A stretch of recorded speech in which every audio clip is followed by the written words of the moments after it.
할렐루야. 좋으신 하나님께 영광 돌립니다.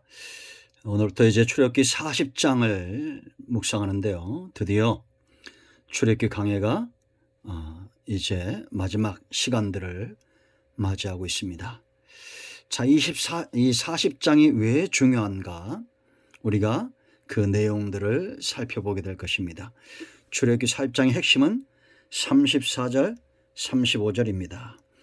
출애굽기 전체의 핵심 구절이다 이렇게 보시면 됩니다. 먼저 기도합니다. 영광과 감사를 우리 하나님께 올려드립니다. 온 마음으로 하나님을 사랑합니다. 주의 백성들을 축복하시고 은혜 가운데 지금까지 출애굽기의 말씀들, 특별히 상막론의 말씀들을 열어주시니 감사합니다. 이 말씀을 사모하는 모든 영혼들이 이제 출애굽기를 통해서 몸과 마음이 온전히 하나님께 소유된 백성으로 거듭나고 성장케 하여 주시옵소서. 종을 낮추시고 겸손하게 하시고 오직 말씀에 도구로만 쓰임받기를 원합니다. 예수님의 이름으로 사모하며 기도합니다. 아멘. 34절 35절 말씀 봅니다.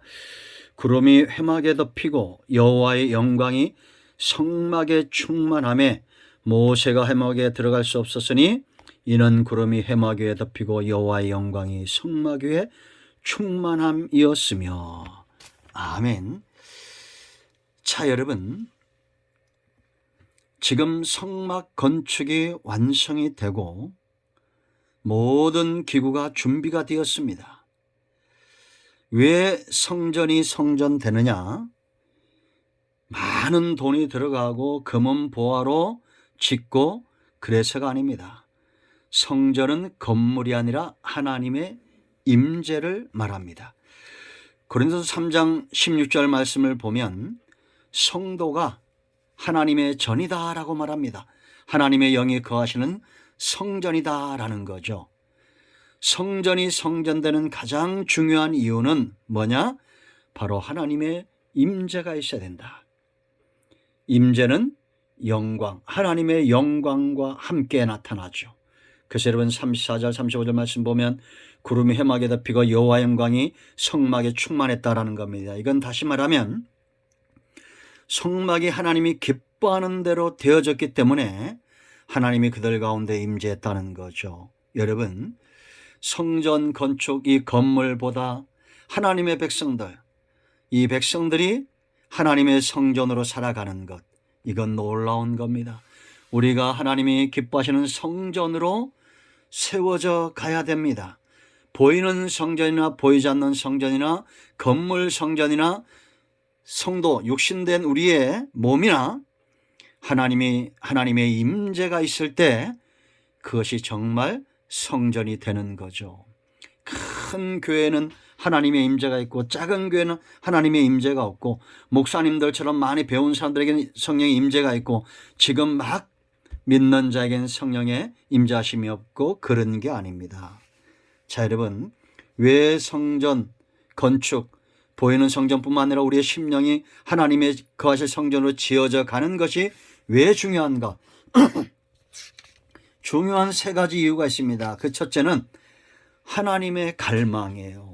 하나님이 자기 택한 백성과 함께 하시기를 무엇보다 원하시는 겁니다.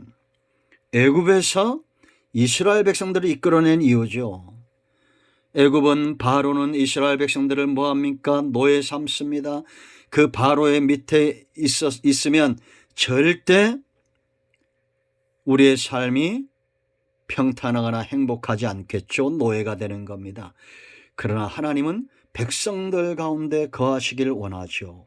그래서 모세를 보내고 기적을 행하시고 숱하게 많은 것들을 하나님이 행하신 겁니다. 이것은 지금도 마찬가지입니다. 하나님은 자기 백성이 하나님이 되기를 원하시고 그 백성들은 하나님의 백성 되기를 원하시는 겁니다. 그러므로 여러분, 우리는 이 하나님의 소원, 하나님의 갈망에서 벗어날 수 없습니다. 우리 안에 두 주인이 될 수가 없죠. 우리가 세상을 섬기고 죄를 섬기고 돈을 섬기고 하나님을 겸하여 섬길 수 없습니다. 하나님과 줄다리기 하지 말아야 됩니다.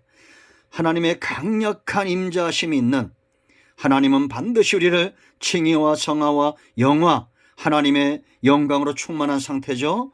그렇게 하나님의 갈망과 소원을 이루어 가신다. 그 편에 있어야 됩니다. 하나님 편에 있어야 됩니다. 두 번째 보세요. 여러분 36절 37절 말씀 보면 이런 하나님의 임재가 있을 때 어떻게 됩니까? 36절 보세요.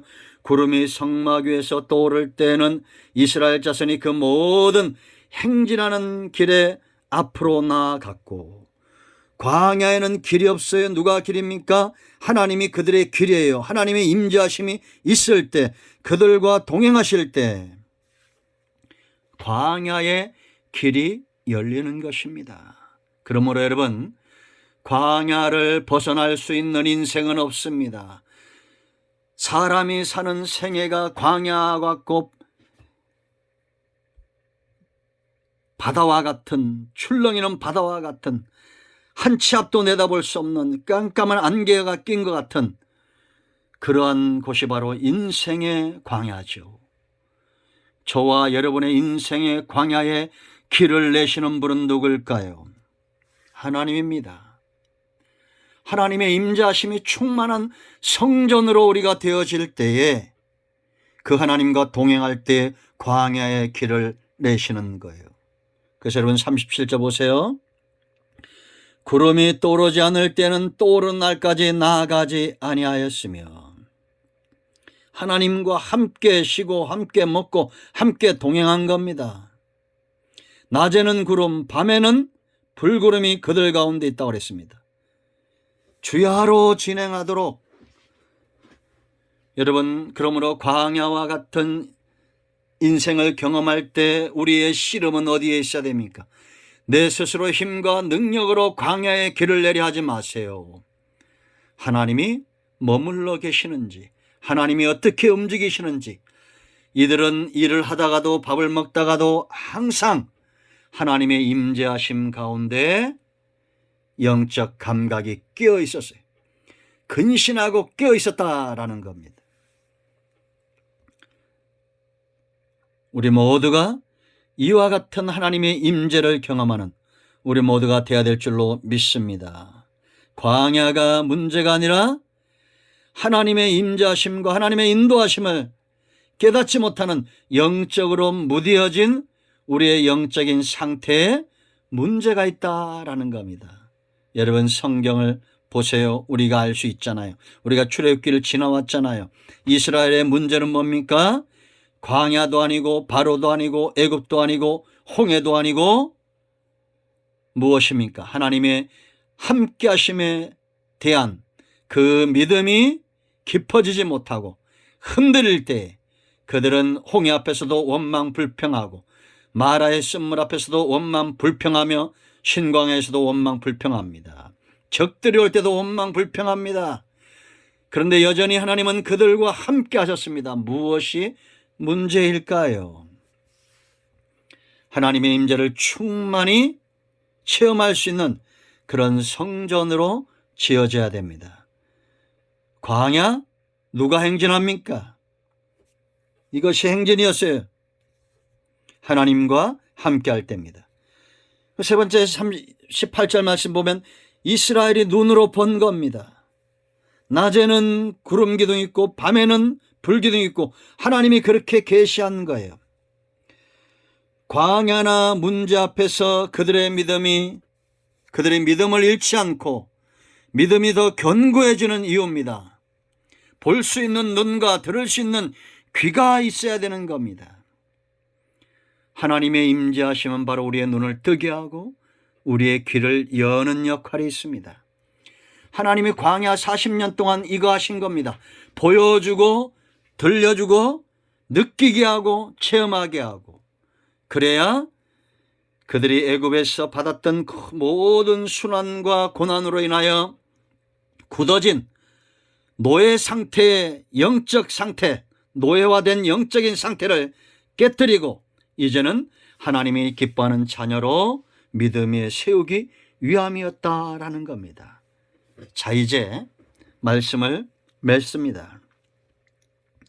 이 시대는 건물은 화려하게 짓기를 원하죠. 성도들은 많이 배우고 건강하며 어느 시대보다도 많이 풍족함을 누리고 있습니다. 그런데 문제는 무엇입니까? 하나님의 성령이 거하시는 성전으로, 하나님이 기뻐하는 성전으로 건축되고 지어져 가고 있느냐라는 겁니다. 지금도 여전히 광야는 있습니다. 그 광야와 같은 환경 속에서 그것을 이겨나가며 극복하는 비결이 무엇입니까?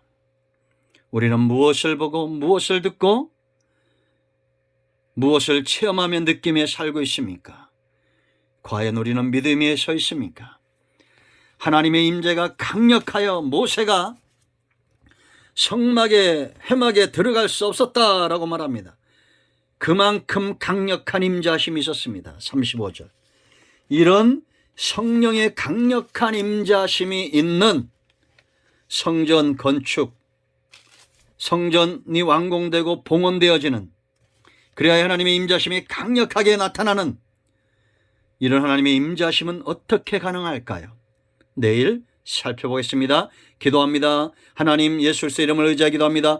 이 말씀대로 되게 하여 주시옵소서. 우리 가운데 마음이 상한 자, 병든 자 치유하시고 회복시켜 주시기를 원합니다. 예수님의 이름으로 사모하며 축복하며 취하며 기도합니다. 아멘. 할렐루야. 여러분 절대 낙심하지 마세요. 여러분들은 하나님의 성전으로 지어졌으며 하나님께서 기쁨으로 임재하시기를 원하시는 분들입니다. 모든 악한 영들은 떠나가며 온전히 회복되기를 예수님의 이름으로 축원드립니다. 아멘. 할렐루야.